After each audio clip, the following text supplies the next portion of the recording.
Bismillahirrahmanirrahim. Assalamualaikum warahmatullahi wabarakatuh.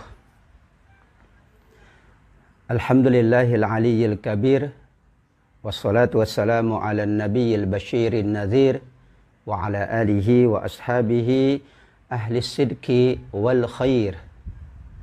Subhanaka la ilma lana illa ma 'allamtana innaka antal alimul hakim. Amma ba'du.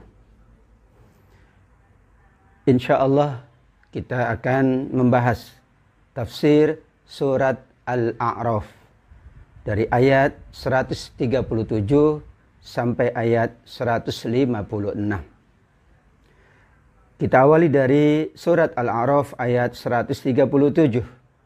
A'udzu billahi minasy syaithanir rajim.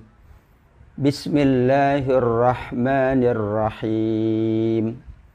Wa awrathnal qaumal ladzina kanu yastad'afuna masyariqal ardi wa magharibaha allati barakna fiha wa tammat kalimatu rabbikal husna ala bani Israila bima sabaru wa dammarna ma kana yasna'u fir'aunu wa qaumuhu wa ma kanu ya'rishun.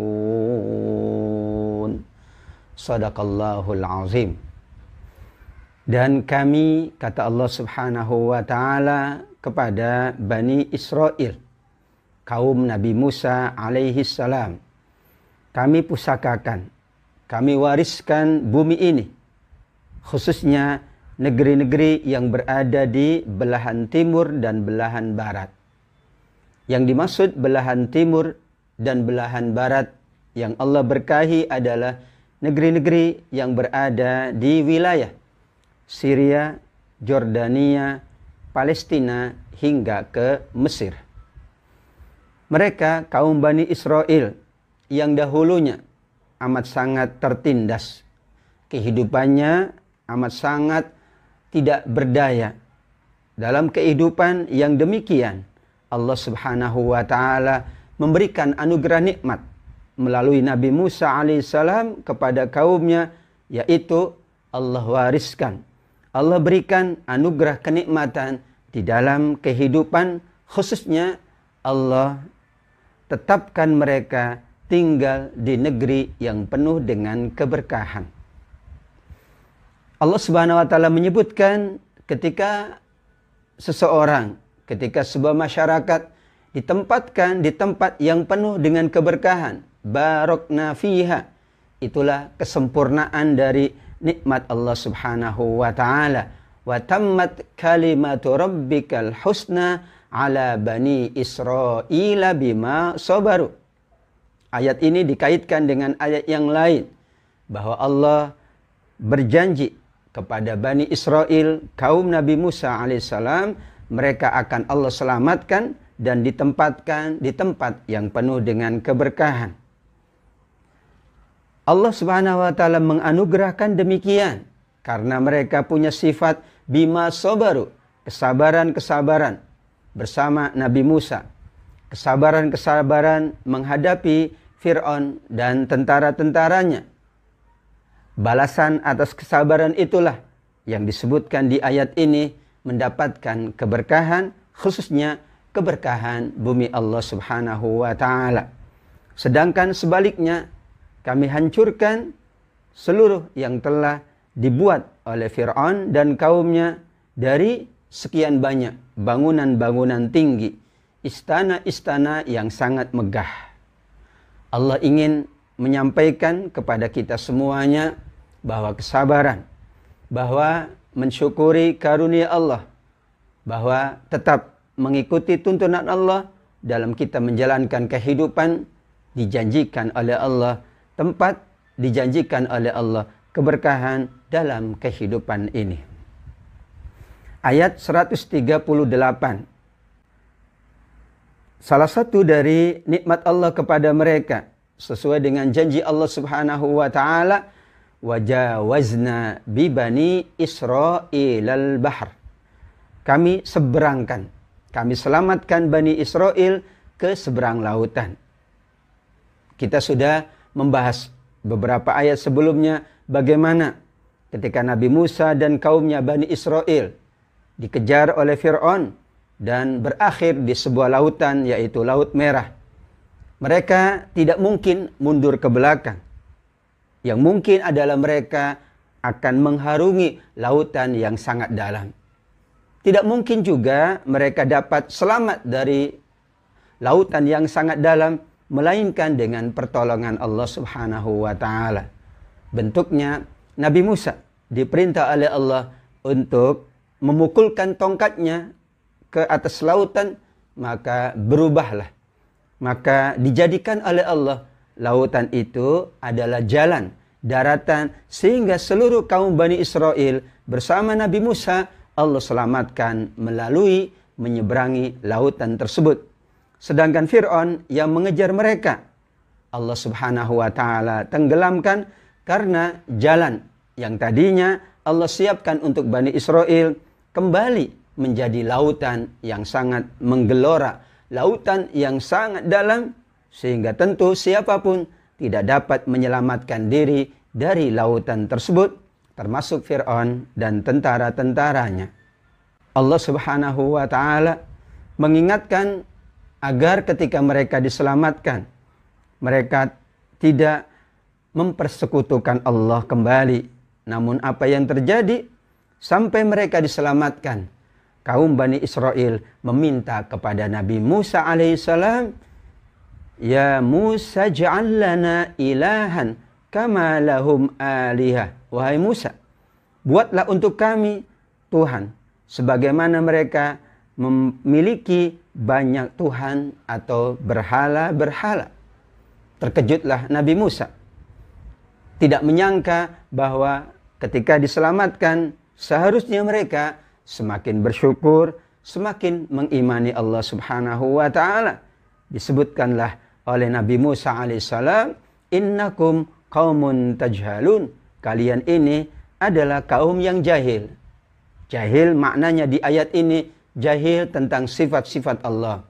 Jahil tentang iman kepada Allah Subhanahu wa Ta'ala. Jahil kepada tuntunan dan petunjuk Allah Subhanahu wa Ta'ala. Selain itu, Nabi Musa alaihissalam mengatakan kepada kaumnya Bani Israel, "Jika kalian tetap menginginkan berhala-berhala yang banyak, maka kalian lambat laun akan mendapatkan hukuman dari Allah Subhanahu wa Ta'ala. Inna haula'i mutabbarum ma hum fih wa batilum ma kanu ya'malun." Sesungguhnya mereka yang mempersekutukan Allah, mereka yang menuhankan berhala-berhala, akan dibinasakan oleh Allah karena perbuatan syirik tersebut, dan karenanya kebaikan apapun, amal baik apapun, jika tanpa didasari ikhlas kepada Allah, tanpa didasari keyakinan dan keimanan, itu akan batal, akan tidak bernilai, tidak dicatat pahala di sisi Allah Subhanahu wa Ta'ala. Wa batilum ma kanu ya'malun. Batallah seluruh apa yang mereka telah kerjakan dari kebaikan-kebaikan akibat perbuatan syirik kepada Allah Subhanahu wa Ta'ala. Na'udzubillah. Kita memohon kepada Allah agar terhindar dari batalnya amal perbuatan kita, hilangnya pahala kebaikan kita karena kita tidak ikhlas, karena kita mempersekutukan syirik kepada Allah Subhanahu wa Ta'ala. Na'udzubillah min dzalik.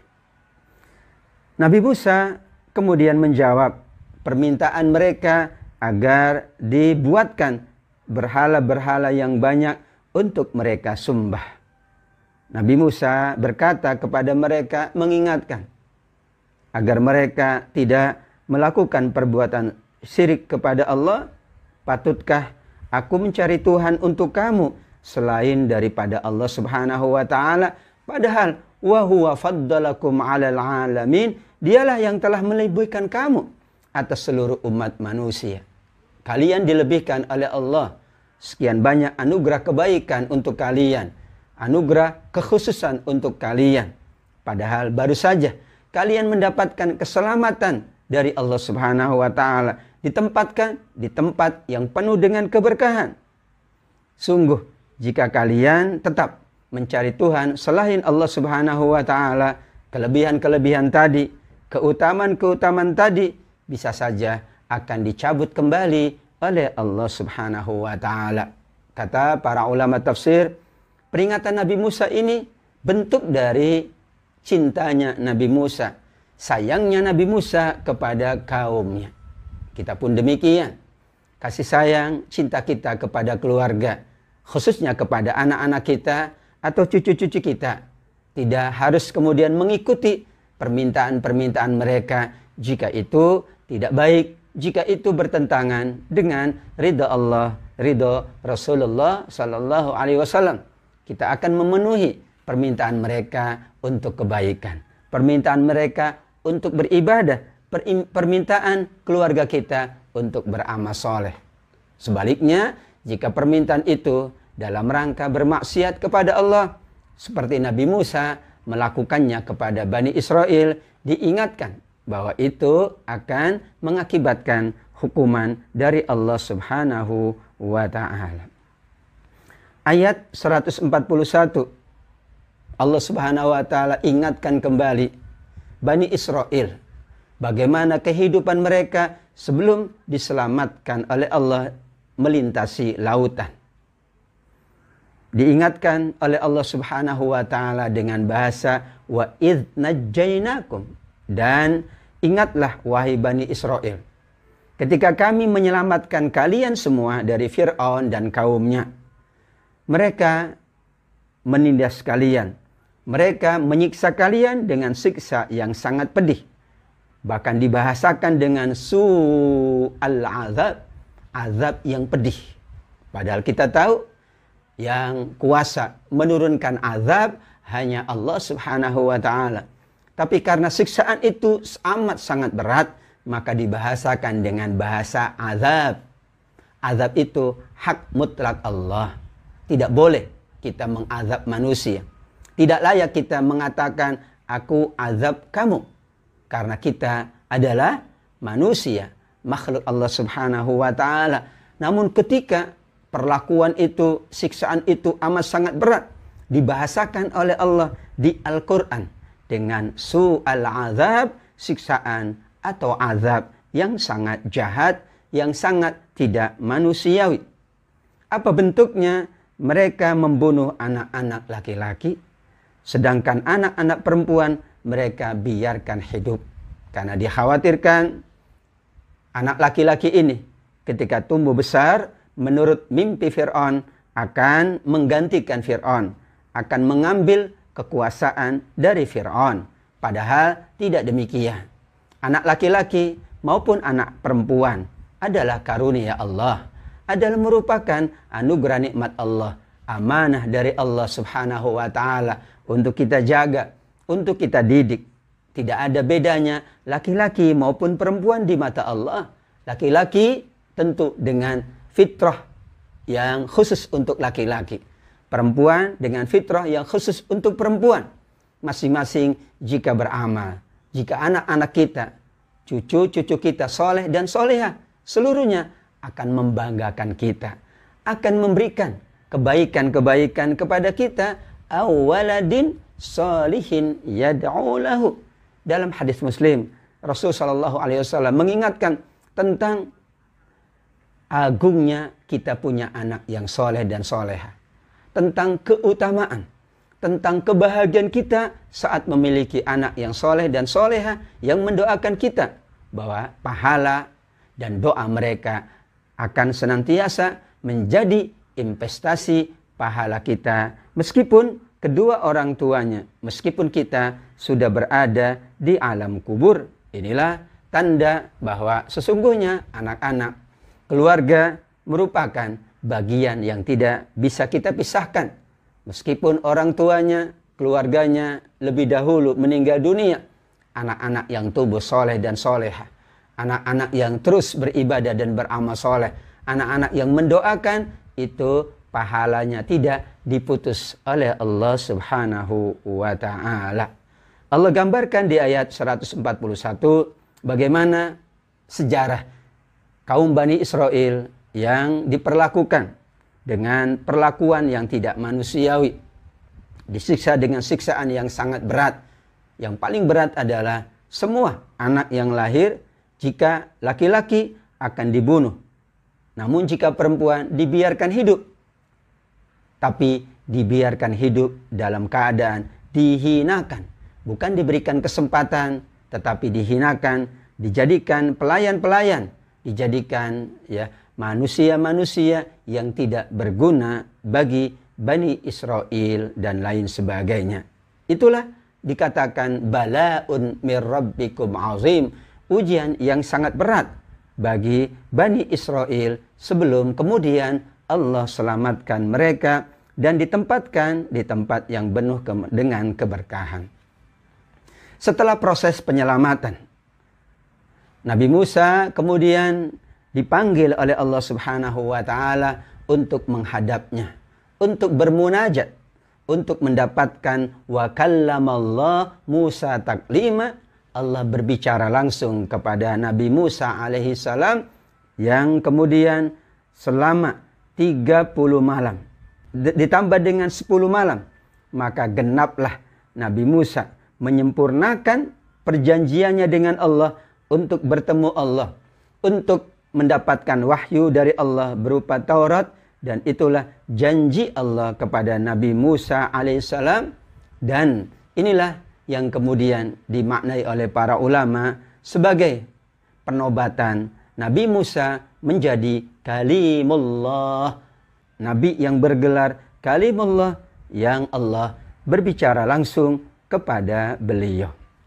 Wa wa'adna Musa 30 lailah. Kami berjanji, kata Allah Subhanahu wa taala kepada Nabi Musa, untuk memberi Taurat, untuk menyampaikan wahyu dalam bentuk ya kitab Taurat. Setelah berlalu waktu 30 malam, disempurnakan dengan 10 malam menjadi 40 malam. Kapankah itu? Para ulama tafsir memahami bahwa 30 malam berada di bulan Dzulqa'dah, 1 bulan penuh, sedangkan 10 malam berikutnya adalah di bulan Dzulhijjah. Sehingga bahasanya adalah 30 malam dan disempurnakan dengan 10 malam. 30 malam berarti 30 hari di bulan Dzulqa'dah, dan 10 malamnya, 10 harinya adalah di bulan Dzulhijjah. Tentu Nabi Musa sebagai bukti kekhawatiran dan sayangnya kepada Bani Israel, sebelum meninggalkan, ia berpesan kepada saudaranya Nabi Harun alaihi salam, wa qala Musa li akhihi Haruna ukhlufni fi qaumi. Wahai Harun saudaraku, gantikan aku di sini. Ingatkan kaum kita bersama, Bani Israel. Perbaiki jika ada kesalahan-kesalahan, dan jangan kamu mengikuti jalannya orang-orang yang berbuat kerusakan. Nabi Musa berpesan kepada Nabi Harun sepeninggal beliau menghadap Allah untuk menjaga kaumnya agar tetap dalam kondisi yang baik, dalam kondisi beriman, beribadah kepada Allah Subhanahu wa ta'ala.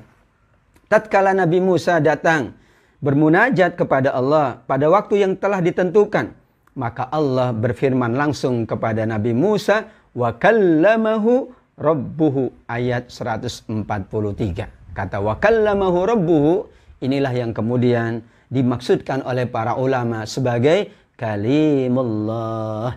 Saat itulah Nabi Musa meminta kepada Allah, Rabbi arini anzur ilaik.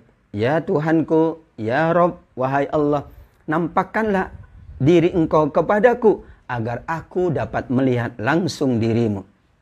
Allah Subhanahu wa ta'ala kemudian berfirman, kamu sekali-kali tidak akan pernah sanggup melihatku secara langsung. Jika ingin, lihatlah bukit itu, bukit Tursina, bukit Sinai. Bukit itulah yang kemudian dilihat oleh Nabi Musa.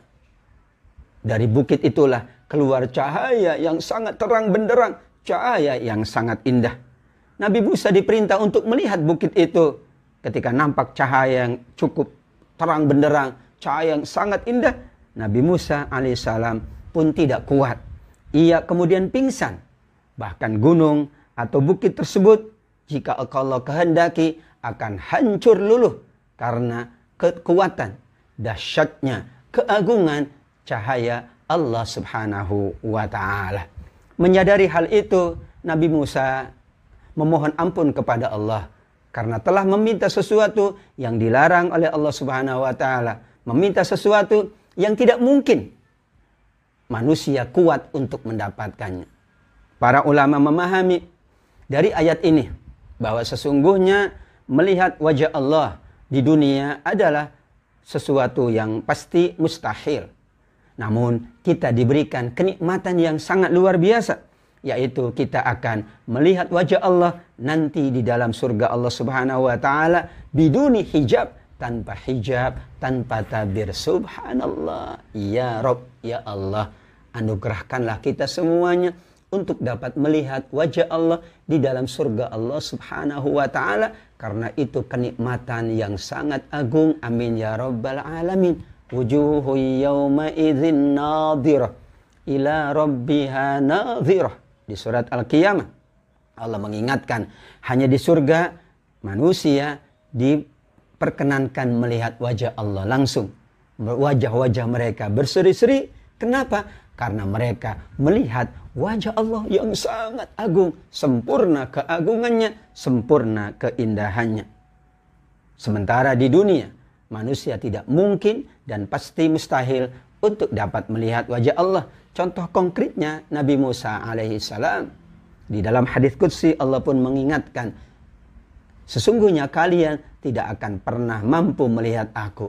Namun di yaumil qiyamah, di dalam surga, aku perkenankan kalian untuk melihatku seperti bulan purnama yang sangat indah, tanpa ada hijab, tirai atau penghalang, pembatas antara kita dengan Allah Subhanahu wa Ta'ala. Nabi Musa segera tersadar dan bertobat, memohon ampun kepada Allah. Subhanaka tubtu ilaika wa ana awwalul mu'minin. Maha suci Engkau ya Allah, hamba bertobat kepadamu dan hamba termasuk orang-orang yang pertama beriman kepada Allah Subhanahu wa Ta'ala. Bahasa doa ini adalah bahasa untuk kita, untuk siapapun. Manakala kita terlanjur berbuat salah, manakala kita melakukan kesalahan, kita segera bertobat kepada Allah, mengagungkan Allah, mensucikan Allah Subhanahu wa Ta'ala, dan segera kita melaksanakan taubat, karena taubat menghapus dosa dan kesalahan yang sudah kita lakukan. Ayat berikutnya 144. Allah menyampaikan kepada Nabi Musa, selesai Nabi Musa bertobat atas kesalahan meminta melihat wajah Allah, padahal itu adalah di luar dari kemampuan manusia. Wahai Musa, sesungguhnya aku memilih kamu, melebihkan kamu dan manusia yang lain di masamu untuk membawa risalahku. Ada nabi-nabi, ada utusan Allah, rasul-rasul Allah yang Allah lebihkan. Kelebihan nabi dan kelebihan rasul itu adalah dalam rangka membawa risalah Allah, dalam rangka membawa petunjuk Allah, membimbing manusia ke jalan keselamatan dan kebahagiaan. Disitulah kemudian Nabi Musa alaihissalam, selain diberikan risalah oleh Allah, wahyu dalam bentuk Taurat, demikian juga Allah berbicara langsung dengan Nabi Musa. Sebab itu kata Allah, berpegang teguhlah dengan semua yang aku berikan kepadamu. Berpegang teguhlah dengan petunjuk-petunjukku, dengan wahyuku, dan hendaklah kamu termasuk orang-orang yang bersyukur. Semua umat Nabi, semua kaum para nabi diminta oleh Allah mengikuti ajaran yang diwahyukan oleh Allah kepada nabi-nabi itu. Dan kemudian diminta pula untuk selalu mensyukuri karunia nabi, anugerah nabi yang sangat mulia, anugerah rasul yang membimbing kita semuanya. Ketika kita mensyukurinya, akan banyak lagi nikmat-nikmat Allah, karunia-karunia Allah yang Allah akan anugerahkan kepada umat nabi tersebut, termasuk kita insya Allah umat Nabi Muhammad sallallahu alaihi wasallam. Nabi Musa dikhususkan dengan Taurat. Dengan bahasa di ayat 145, kami tuliskan untuk Musa pada lauh, pada lembaran-lembaran yang bernama Taurat. Segala sesuatunya akan menjadi pelajaran, menjadi penjelas atas segala sesuatu yang akan dijelaskan oleh Allah Subhanahu wa Ta'ala. Di ayat ini Allah mengingatkan kembali agar Nabi Musa berpegang teguh dengan Taurat. Kemudian agar Nabi Musa memerintahkan kaumnya menjalankan semua dengan sebaik-baiknya, semua yang ada di dalam Taurat dengan sesempurna mungkin. Nanti aku akan perlihatkan kepadamu negeri-negeri yang terdiri dari orang-orang yang fasik. Berarti mereka yang mengikuti petunjuk Nabi adalah negeri-negeri yang dihuni oleh solihin dan solihat, orang-orang soleh. Sedangkan mereka yang mengindahkan, yang tidak mau mengikuti petunjuk dari kitab yang diwahyukan Allah kepada nabinya, mereka termasuk orang-orang yang fasik, yang bermaksiat, durhaka kepada Allah Subhanahu wa Ta'ala. Ayat berikutnya, bagaimana kita dapat mengikuti dan mengimani semua petunjuk Allah. Persyaratannya adalah jangan ada takabur. Selalu tawadhu di hadapan Allah. Selalu menganggap kita sangat kecil, tidak berdaya di hadapan Allah Subhanahu wa Ta'ala. La haula wa la quwata illa billah. Tidak ada daya, tidak ada kekuatan, melainkan semata-mata dari Allah Subhanahu wa Ta'ala. Sedangkan orang yang memiliki kesombongan, maka Allah akan palingkan dari petunjuknya. Allah akan memalingkan orang-orang yang menyombongkan diri di muka bumi ini dari tanda-tanda kekuasaanku.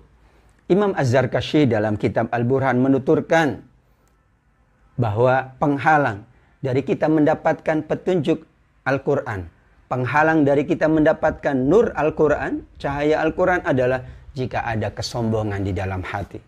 Dan segala ilmu, jika kemudian ada kesombongan, ilmu itu tidak akan bisa masuk ke dalam hati kita.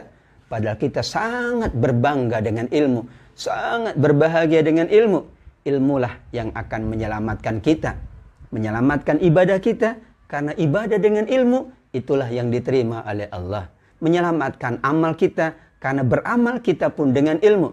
Menyelamatkan dunia kita, karena kita menjalankan berbagai hal dengan ilmu. Dan menyelamatkan akhirat kita, karena ilmu inilah yang akan menjadi penaung, yang akan menjadi pembela kita di yaumil qiyamah kelak. Sebagaimana ungkapan dari sahabat mulia Ali bin Abi Thalib radhiyallahu anhu, manusia selamat di dunia dengan ilmu.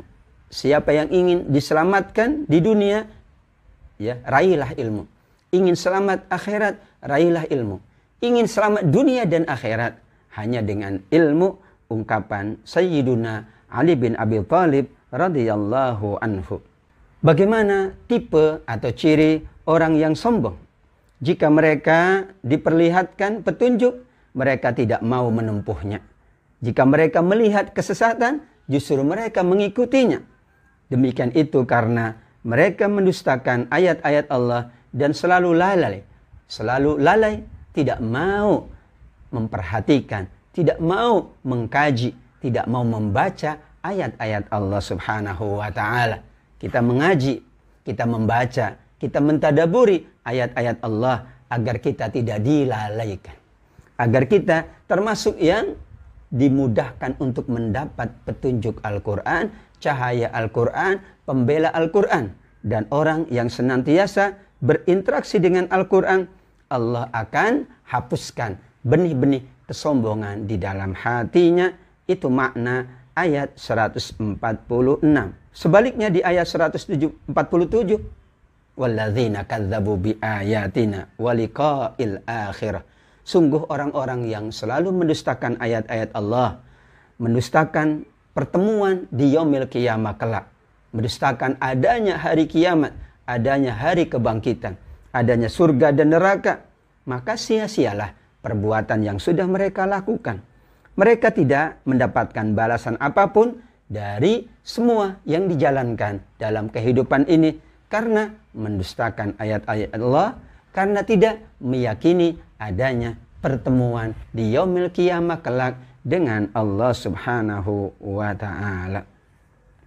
Ayat 148 Allah korelasikan kembali dengan ayat 137 di awal pembahasan kita pada hari ini, yaitu Nabi Musa alaihissalam setelah selesai bertemu dengan Allah Subhanahu wa ta'ala, setelah selesai bermunajat dan mendapatkan wahyu dari Allah, mendapatkan gelar kalimullah, maka Nabi Musa kembali kepada kaumnya.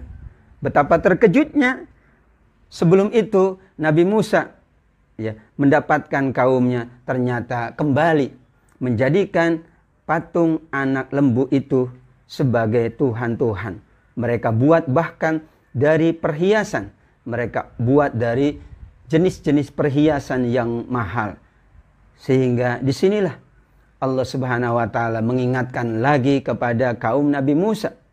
Padahal semua berhala-berhala yang mereka buat, meskipun dari emas, meskipun dari perhiasan yang mahal, tidak mungkin dapat berbicara, kata Allah. Tidak pula dapat menunjukkan jalan kebaikan kepada mereka, jalan kebahagiaan atau jalan keselamatan. Namun kenapa mereka justru kembali menjadikan berhala sebagai sesembahan mereka, dan itulah dikategorikan oleh Allah wa kanu zalimin. Mereka telah menganiaya diri mereka sendiri dengan menjadikan selain Allah sebagai sesembahan dan Tuhan yang mereka sembah. Dan setelah mereka menyesali perbuatannya, mengetahui bahwa mereka telah sesat dan disesatkan oleh syaitan, barulah mereka berkata dan bermunajat, memohon ampun kepada Allah. La illam yarhamna rabbuna wa yaghfir lana lanakunanna minal khasirin. Persis dengan doanya Nabi Adam dan juga Sayyidah Hawa, Rabbana zalamna anfusana wa illam taghfir lana wa tarhamna lanakunanna minal khasirin. Jika engkau ya Allah tidak memberi rahmat kepada kami, tidak mengampuni dosa-dosa kami, pasti kami termasuk orang-orang yang merugi. Kerugian itu karena tidak mendapatkan rahmat Allah. Kerugian karena tidak mendapatkan ampunan Allah. Sebaliknya, keuntungan itu manakala kita selalu mendapat rahmat Allah. Manakala kita selalu mendapatkan ampunan Allah atas kesalahan-kesalahan kita semuanya. Nabi Musa kembali kepada kaumnya tentu dengan sedikit penyesalan, sedikit nada marah dalam bahasa Allah, dan bersedih. Karenanya ia berkata, alangkah buruknya perbuatan kalian. Setelah kepergianku, setelah aku memenuhi janji Allah, mendapatkan wahyu dari Allah berupa Taurat, dan aku meminta Nabi Harun, saudaraku, untuk menjagamu, kalian tetap tidak mau mengikuti Nabi Harun. Nabi Musa kemudian mengingatkan kepada Harun, dan Harun menjawab, wahai anak ibuku, sesungguhnya kaum ini telah menganggapku lemah, dan mereka hampir membunuhku, menganggap aku tidak memiliki apa-apa. Padahal aku dipesankan olehmu, aku diberikan amanah olehmu untuk tetap menjaga, memelihara mereka agar tidak kembali berbuat syirik kepada Allah Subhanahu wa ta'ala. Nabi Harun alaihissalam pun menyesal. Ternyata tidak mudah bersabar dengan Bani Israel.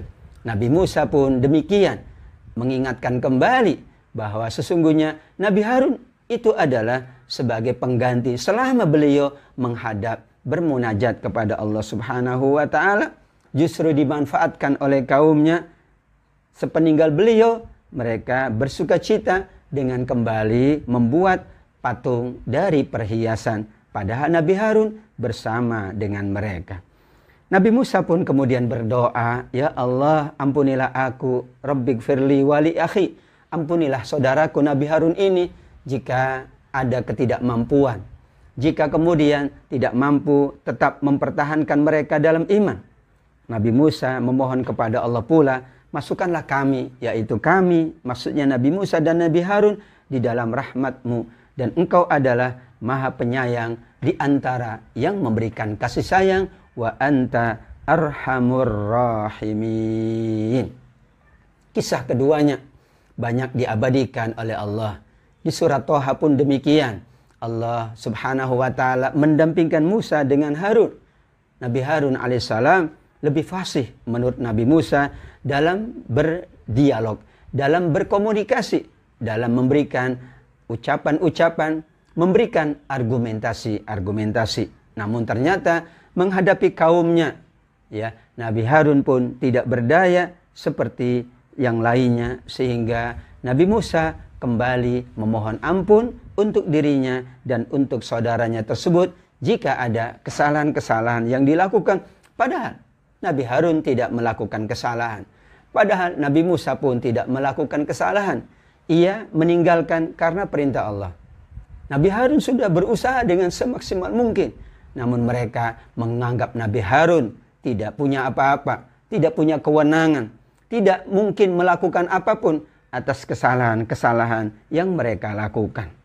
Allah ingatkan di ayat 152, orang-orang yang menjadikan anak lembu sebagai sesembahan, kelak akan mendapatkan murka Allah dan mereka mendapatkan kehinaan dalam kehidupan dunia. Demikianlah kami memberikan balasan, kata Allah Subhanahu wa taala, kepada orang-orang yang selalu membuat-buat kebohongan. Sebagai bukti rahmatnya kepada Nabi Musa, kepada Nabi Harun, Allah perintahkan Nabi Musa menyampaikan kepada kaumnya bahwa mereka yang kemudian menjadikan anak lembu sebagai sesembahan, mereka akan mendapatkan murka Allah, mereka pun akan mendapatkan kehinaan dari Allah, dan tentu di yaumil qiyamah kelak akan mendapatkan azab yang pedih. Sebaliknya, begitulah kaidah Al-Quran. Setelah menyampaikan hal-hal kepada mereka yang durhaka, bagaimana dengan mereka yang bertobat, kemudian beramal soleh, berbuat baik. Di ayat 153, sedangkan orang-orang yang melakukan kejahatan, melakukan kesalahan, namun kemudian mereka bertobat dan kembali beriman. Sungguh Allah sesudah tobat yang disertai dengan iman itu selalu memberikan ampunan dan memberikan kasih sayangnya. Setelah mereka melakukan kesalahan, mereka bertobat dengan segera, tentunya ajilu bitobati qoblal faut. Segeralah bertobat sebelum waktunya berakhir, sebelum kita menghadap Allah Subhanahu wa taala. Landasan bertobatnya harus karena iman, bukan karena keterpaksaan. Landasan orang bertobat karena dia menyesali, karena meyakini Allah Maha Pengampun. Setelah ia bertobat, ia menjadi lebih baik, meningkat iman dan takwanya. Maka disitulah ayat ini, ayat 153 menyebutkan sifat Allah Ghafur, Maha Pengampun, Rahim, amat sangat Maha Penyayang kepada hambanya yang bertobat, yang dilandasi oleh iman, kemudian beramal soleh atas dasar iman dan takwanya kepada Allah Subhanahu wa taala. Sesudah reda amarah Nabi Musa, maka diambillah Taurat itu, dan di dalam Taurat tersebut terdapat petunjuk dan rahmat kepada orang-orang yang selalu takut kepada Allah Subhanahu wa taala. Maksudnya adalah Nabi Musa kemudian membacakan Taurat kepada mereka, mengingatkan bahwa yang mereka perbuat adalah kesalahan, meminta mereka segera bertobat dan kemudian mengimani Allah kembali dan berbuat baik sebagaimana yang tercatat di dalam Taurat. Dan fungsi Taurat seperti juga fungsi dari Al-Quran adalah sebagai petunjuk, adalah sebagai rahmat, adalah sebagai cahaya yang akan membimbing manusia menuju kebaikan dunianya dan kebaikan akhiratnya pula. Wakhtara Musa sab'ina rajulan limiqatina, memilih 70 orang dari kaumnya untuk membimbing mereka dan kemudian untuk memohonkan taubat untuk mereka pada waktu yang telah ditentukan. Nabi Musa berkata, "Ya Allah, kalau Engkau kehendaki, tentulah Engkau membinasakan mereka, kaumku yang durhaka. Namun aku sangat yakin, jika Engkau membinasakan kami karena perbuatan orang-orang yang kurang akal, yang jahil tersebut, itu adalah cobaan darimu. Itu adalah bentuk teguran darimu. Namun Engkau tetap memiliki kemahakuasaan yang tidak terbatas. Engkau hanya menyesatkan mereka yang layak Engkau sesatkan, memberi petunjuk kepada siapa yang engkau kehendaki. Engkaulah pelindung kami, maka ampunilah kami dan berikanlah kami rahmat. Sungguh engkaulah maha pemberi ampun yang sebaik-baiknya. Wa anta khairul ghafirin. Dalam literatur tafsir disebutkan bahwa Nabi Musa bersama 70 pilihan tersebut. Berarti ada 70 orang yang terpilih. Yang tentu bahasa kitanya lebih soleh, lebih taat kepada Nabi Musa. Segera mereka ber-70 bersama Nabi Musa. Memohon ampun kepada Allah. Bertobat kepada Allah. Mengadu kepada Allah. Sehingga Allah subhanahu wa ta'ala berkenan mengampuni seluruh kaum Bani Israel dari kesalahan yang pernah mereka lakukan sebelumnya. Inilah keagungan Nabi Musa. Inilah kebijakan Nabi Musa dan kesabaran Nabi Musa alaihissalam untuk memohonkan ampunan.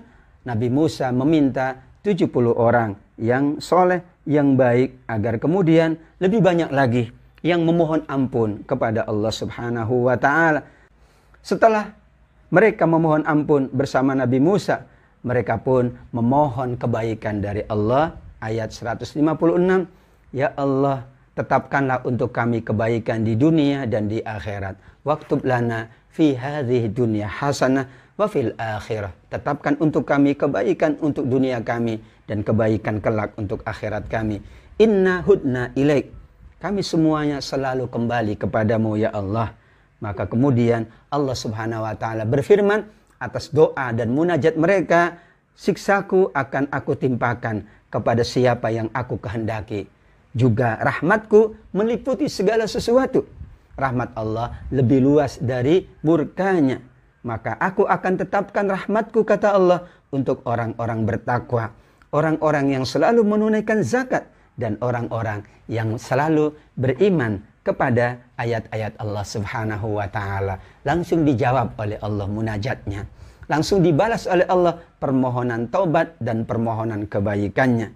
Sehingga inilah catatan terakhir dari pembahasan tafsir kita pada hari ini. Kita selalu memohon kepada Allah ditetapkan kebaikan dunia kita, keluarga kita, sahabat-sahabat kita. Ditetapkan kebaikan akhirat kita untuk kita, keluarga kita, sahabat kita semuanya. Dan kemudian kita selalu berharap ya bahwa ketetapan itu menguatkan kita untuk selalu bertakwa, mendirikan sholat, berinfak, bersedekah, menunaikan zakat dan wakaf. Dan kemudian kita selalu berusaha untuk lebih meyakini, lebih mengimani Al-Quran, lebih mengimani petunjuk Allah subhanahu wa ta'ala untuk kebahagiaan dunia kita semuanya dan untuk kebahagiaan akhirat kita semuanya. Allahumma arhamna bil Quran waj'alhu lana imama wa nur. Rahmati kami semuanya dengan Al-Quran ini. Bimbing kami dengan Al-Quran ini. Jadikan ia sebagai imam kami, sebagai penolong kami, sebagai syafaat kami di yaumil qiyamah kelak. Amin ya rabbal alamin. Demikian majelis tafsir ini pada hari yang mulia, hari Senin ini. Mudah-mudahan semua yang kita jalankan, semua harta yang kita infakkan, Allah ganti dengan yang lebih baik. Amin ya rabbal alamin. Sadaqallahul azim. Alafu minkum. Wassalamualaikum warahmatullahi wabarakatuh.